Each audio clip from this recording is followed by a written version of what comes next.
ಆತ 5 ಠಾಣೆಗಳಿಗೆ ಬೇಕಾಗಿದ್ದ ಖತರ್ನಾಕ್ ಕ್ರಿಮಿನಲ್.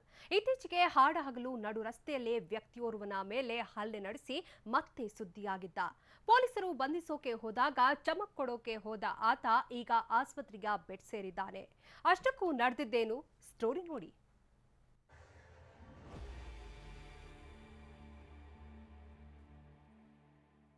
ಚಿಮ್ಮಿರೋ ರಕ್ತ ಕ್ರಿಮಿಯ ಗುರುತು ಹೇಳ್ತಾ ಇದೆ. ಪಕ್ಕದಲ್ಲೇ ಬಿದ್ದಿರೋ ಚಾಕು ಪಾಪಿಯ ಕಥೆ ಬಿಚ್ಚಿಡ್ತಾ ಇದೆ. ಪೊಲೀಸರು ಮೈಯೆಲ್ಲ ಕಣ್ಣಾಗಿಸಿಕೊಂಡು ತಲಾಶ್ ಮಾಡ್ತಾ ಇರೋದನ್ನ ನೋಡಿದ್ರೆ ಇಲ್ಲೇನೋ ನಡಿಬಾರ್ದು ನಡೆದಿದೆ ಅನ್ನೋದಂತೂ ಕನ್ಫರ್ಮ್. ಹೌದು, ಇಲ್ಲಿ ನಡೆದಿರೋದು ಅಂಥದ್ದೇ. ಒಂದಲ್ಲ ಎರಡಲ್ಲ, ಬರೋಬ್ಬರಿ 5 ಕೇಸ್ಗಳಲ್ಲಿ ಬೇಕಾಗಿದ್ದ ಕ್ರಿಮಿಯನ್ನ ಪೊಲೀಸರು ಇಲ್ಲಿ ಬೇಟೆಯಾಡಿದ್ದಾರೆ.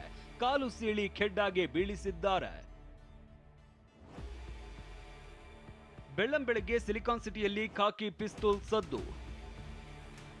ನಟೋರಿಯಸ್ ರೌಡಿ ಶೀಟರ್ ಕಾಲು ಸೀಳಿ ಲಾಕ್.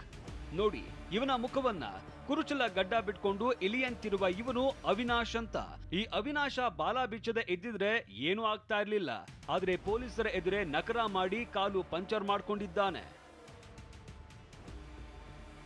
ಆಗಿದ್ದೇನೆಂದ್ರೆ ಜುಲೈ 29ರಂದು ಸಂಜಯನಗರ ಠಾಣಾ ವ್ಯಾಪ್ತಿಯಲ್ಲಿ ಇದೇ ಅವಿನಾಶ್, ಕಿರಣ್ ಮತ್ತು ಸತ್ಯ ಹಾಡಹಗಲೇ ಅಟ್ಟಹಾಸ ಮೆರೆದಿದ್ರು. ವ್ಯಾಕ್ಸಿನ್ ಹಾಕಿಸಿಕೊಳ್ಳೋದಕ್ಕೆ ಜೆಪಿ ಪಾರ್ಕ್ ಕಡೆಗೆ ಹೋಗ್ತಾ ಇದ್ದ ಮುನಿರಾಜುಗೆ ಹಿಗ್ಗಾಮುಗ್ಗಾ ಥಳಿಸಿದ್ರು. ಹೀಗಾಗಿ ಕಳೆದ 22 ದಿನದಿಂದಲೂ ಆರೋಪಿಗಾಗಿ ಪೊಲೀಸರು ಕೆಡ್ಡ ತೋಡಿ ಕೂತಿದ್ರು. ಇವತ್ತು ಬೆಳಗ್ಗೆ 4:15ರ ಸುಮಾರಿಗೆ ಹೆಬ್ಬಾಳದ ಗುಡ್ಡೇನಹಳ್ಳಿ ಬಳಿ ಅವಿನಾಶ್ ಪತ್ತೆಯಾಗಿದ್ದಾನೆ. ಆದ್ರೆ ಕಾನ್ಸ್ಟೇಬಲ್ ಮೇಲೆ ಹಲ್ಲೆ ಮಾಡಿ ಎಸ್ಕೇಪ್ ಆಗೋದಕ್ಕೆ ನೋಡಿದ್ದಾನೆ. ಅಷ್ಟರಲ್ಲಿ ಇನ್ಸ್ಪೆಕ್ಟರ್ ಬಾಲರಾಜ್ ಆರೋಪಿ ಕಾಲಿಗೆ ಬುಲೆಟ್ ಹಾರಿಸಿ ಬಂಧಿಸಿದ್ದಾರೆ. ಅವ್ರ ಹತ್ರ ಟ್ರ್ಯಾಗರ್ ಇರೋದು ಸಾಮಾನ್ಯ. ಟ್ರ್ಯಾಗರಿಂದ ನಮ್ಮ ಸ್ಟಾಫ್ ಸಂತೋಷ್ ಮೇಲೆ ಹಲ್ಲೆ ನಡೆಸಿ ಓಡೋಗೋಕ್ಕೆ ಪ್ರಯತ್ನ ಪಡ್ತಾರೆ.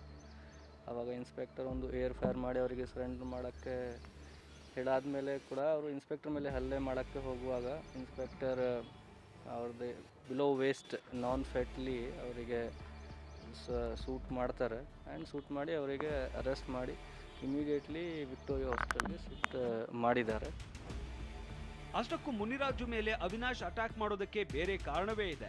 ಅದೇನಂದ್ರೆ ರಾಜಾಜಿನಗರದ ಫೈನಾನ್ಸ್ ಕಚೇರಿಯಲ್ಲಿ ಕೆಲಸ ಮಾಡ್ತಾ ಇದ್ದ ಮುನಿರಾಜು ಅಲ್ಲೇ ಕೆಲಸ ಮಾಡ್ತಾ ಇದ್ದ ಮಹಿಳೆ ಜೊತೆ ಅಕ್ರಮ ಸಂಬಂಧ ಹೊಂದಿದ್ನಂತೆ. ಸಾಲದ್ದಕ್ಕೆ ಮಹಿಳೆ ಮಗಳ ಮೇಲೂ ಕಣ್ಣು ಹಾಕಿದ್ನಂತೆ. ಈ ವಿಷಯವನ್ನ ಮಹಿಳೆ ತನ್ನ ಬಾಯ್ ಫ್ರೆಂಡ್ಗೆ ಮುಟ್ಟಿಸಿದ್ದು ಆತನೇ ಅವಿನಾಶ್ಗೆ ಸುಪಾರಿ ಕೊಟ್ಟಿದ್ದ ಎನ್ನಲಾಗಿದೆ. ಈ ಅವಿನಾಶ ಕೂಡ ಮಾಮೂಲಿ ಆಸಾಮಿಯಲ್ಲ. ಕಳೆದ 2 ತಿಂಗಳ ಹಿಂದಷ್ಟೇ ಜೈಲಿಂದ ಬಿಡುಗಡೆಯಾಗಿದ್ದ. 4-5 ಠಾಣೆಗೆ ಬೇಕಾಗಿದ್ದ ನಟೋರಿಯಸ್ ಈಗ ಮತ್ತೆ ಪೊಲೀಸರ ಬಲೆಗೆ ಬಿದ್ದಿದ್ದಾನೆ.